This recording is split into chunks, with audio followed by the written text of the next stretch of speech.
মহিলা দলেরা আসছি মানে ম্যাডামকে লন্ডনে চিকিৎসার জন্য নিয়ে গেছিলেন এবং ম্যাডাম সুস্থ হয়ে আমাদের মাঝে ফিরে আসছেন। এই জন্য এই ম্যাডামের আসার উপলক্ষে আমরা শেরপুর থানা মহিলা দলের পক্ষ থেকে আমরা এখানে আসছি। আর আমাদের মা সুস্থ হয়ে আমাদের বুকে ফিরে আসছেন সহি সন্তানে।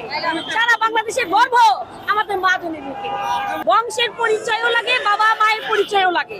সেটা হলো আমরা কোনো যারা সন্তান না, আমরা হলো আদর্শ মায়ের আদর্শ সন্তান।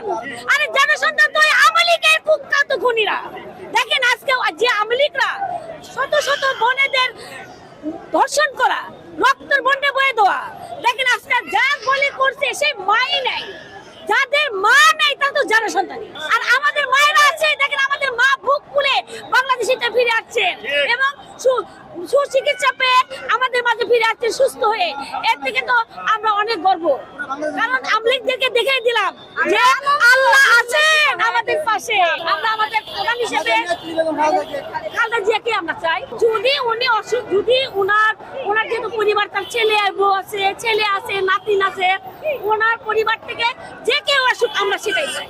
আমরা নিতে চাই, আমাদের ম্যাডামকে আমরা বাইরে চিকিৎসা করার জন্য নিতে চেয়েছিলাম, কিন্তু এই দুর্নীতিবাজ দিতে দেয়নি। কারণ ওই যে পয়জন দিয়ে যে আমাদের ম্যাডামের পুরো শরীর পঙ্গু মেনে রেখেছিল।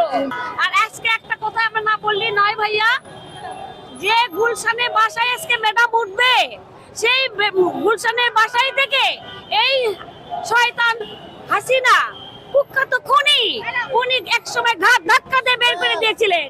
আজ উনাকে লক দিয়ে দেখে দিচ্ছে চোখে আঙ্গুল দিয়ে বাংলাদেশের মানুষ যে আজ উনি কোথায়।